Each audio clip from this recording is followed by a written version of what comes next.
section 2.5. The last thing we're going to do in this chapter and in this section is we're going to look back and do algebraic expressions again, in particular evaluating algebraic expressions. So that is, essentially a pile of math that is both, numbers and variables. And then if we sub in values for our variables, it becomes an order of operations problem, and we can evaluate it by just sort of running through all the calculations, PEMDAS style, going from there.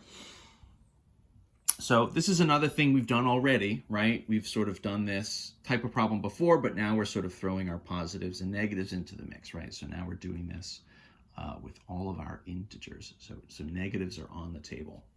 So we'll do a few of these. Let's do x plus the quantity 3 minus y squared, divide by x. And then we'll close that parentheses. So evaluate that where our x value is -3 and the y value is 0, right?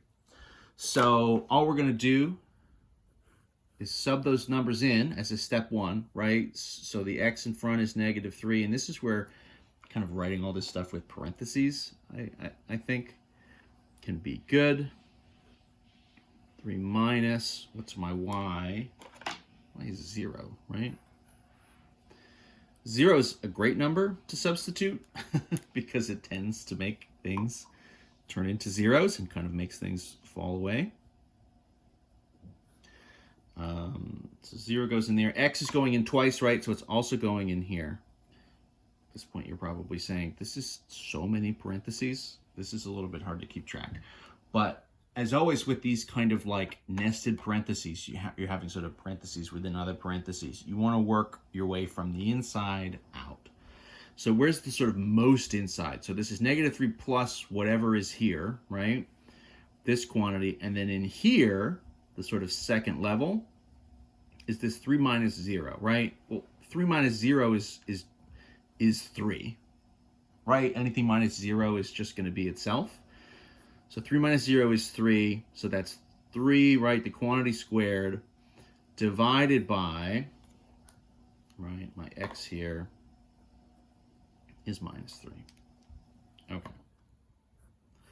So let's just keep going. We're working sort of, again, kind of from the inside out. So within this parentheses now, what are we looking at? So we have an exponent, we have a division. So the exponent comes first, right? This is +3 that we're squaring. So 3 times 3 would be +9.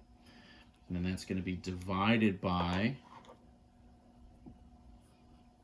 -3. So to finish that and sort of get that last parentheses clean up, right? 9 divided by 3 is 3. 3 times 3 is 9. A positive divided by a negative is going to give me a negative value.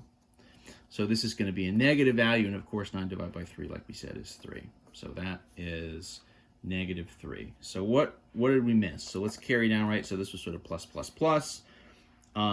And then I'm going to drop the parentheses there. We don't technically need it really if it's just that one sort of 3 out by itself. Again, I like the parentheses when we're subbing and sort of doing the initial substitution for the values, just because I think it helps sort of draw your eye and sort of just where everything needs to go.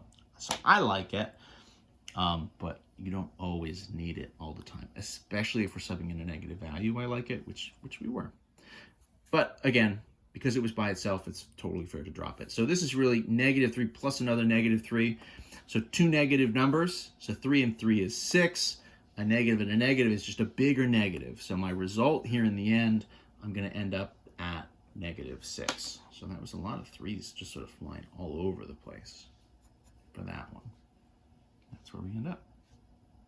Pretty good, right? So this kind of one step to sub those values in, and then it really is just an order of operations problem.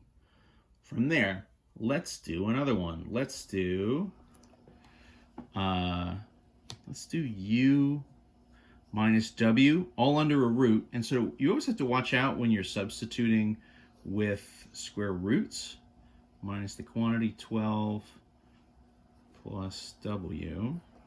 And let's do that where the u value is 5 And the w is -4. Sure. So this square root is only over this sort of u minus w, right? The square root doesn't go all the way over here. So we have, well, I guess let's sub in our numbers first, and then we'll talk about the order of operations. So u is 5, so 5 is there, right? Root of that minus, well, what's my w? I'll do that one in green maybe. So w is -4. So minus -4, that's right, sort of double negative, minus, that's going to be a plus, so we'll come back to that in a minute. Minus, so 12 plus, and then that's another w, right? So that's -4 coming around again. So then plus a -4. All right.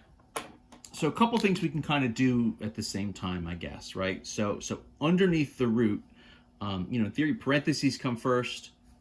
It's the root is sort of also acting like a grouping thing. So what we have here is underneath the root, 5 minus -4 is 5 plus 4, which would be 9. So that left-hand side is going to become the root of 9. Maybe we'll just finish that, right? The root of 9 is only +3 when we're using the radical sign. We're not talking about more generally what are all the possible roots. It could be a 3 or a -3. We're just saying, okay, with the radical sign, right, we just get a 3. On the right-hand side, we have parentheses, right? So 12 plus -4. That's the same thing conceptually as 12 minus 4. We're just subtracting 4 away from the 12, right? 12 is the larger number. 12 is positive. So that's going to be an 8. And then what's between them, of course, is a subtraction. So then it's this sort of root of 9 minus 8, which was 3. 3 minus 8, right? So that kind of calculating is going to be 8 minus 3 is 5. But the result is negative, right? Because we're doing 8 is the larger number and 8 is negative. So 3 minus 8, the difference is 5. We're subtracting a larger number away from a smaller, so we get a negative answer, and the value is 5. So a little bit to everything, right? Between sort of the idea, hopefully, is between these examples and then just the pure order of operations examples. We're sort of showing you guys enough variation in terms of the types of things you can see. The way I trailed off there makes it sound like I'm finished, but I do want to do one more. So I'm not done yet. So let's do one more. 2.5 continued. So let's evaluate 2 times the quantity 7 plus a. Let's do another one of these sort of fraction style divisions. So fraction bar division. So 2 times the quantity 7 plus a up top, and then we'll do absolute value of b minus 5. The quantity b minus 5, and then we'll multiply that by 4.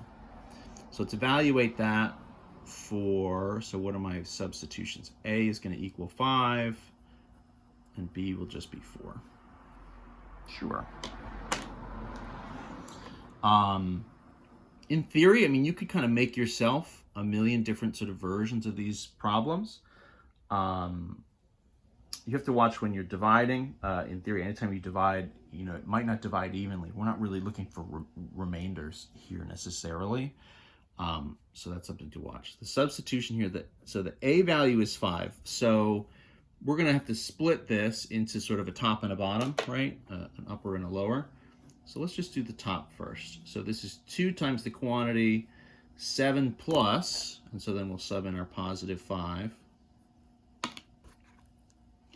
Right? So when we do this, we're going to simplify everything on the top and simplify everything on the bottom. And in this case, right, with this kind of a setup, the division is the last thing that happens.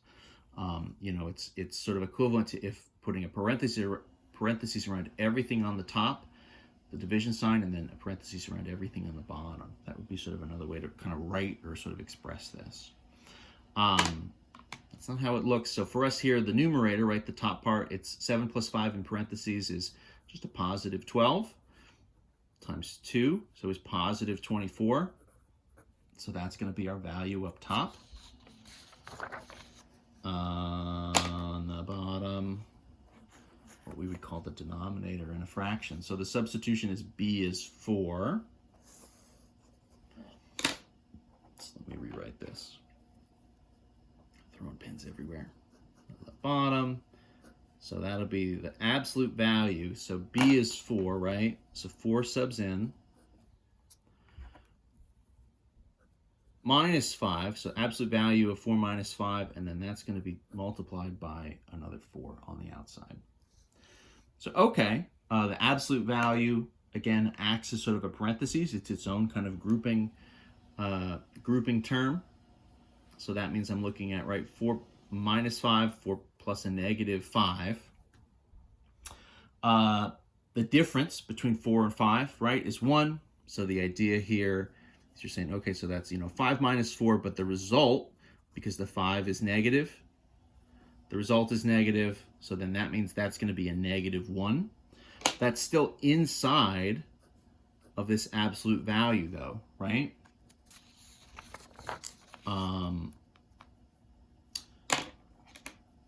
What does the absolute value do? The absolute value, of course, takes whatever's on the inside, whatever value you have, and you're taking out the positive version of it. You're finding the overall value, the kind of weight of it, right? So negative 1 is the same weight as positive 1, and so positive 1 is what comes out. So this is 1 times 4. Of course, anything times 1 is going to be itself. So I've got 24 is the simplification of everything up top. 4 is the simplification of everything on the bottom. So to finalize it, we're going to have 24 over 4, right? AKA 24 divided by 4. Everything here ended up positive, I guess, right? 4 on top and then 4 on the bottom. This was about to be a negative 4. If this was just a simple parentheses and it wasn't an absolute, because it's absolute, then we get, right, the negative becomes positive and we have 4. 4 goes evenly into 24 and would leave us with a 6, right? A positive divided by a negative is going to give us a positive, and that number is 6. And that'll be the end of us. Nope. That'll be the end of us doing problems in Chapter 2. So that's the end of us in 2.5. And that's the end of this video.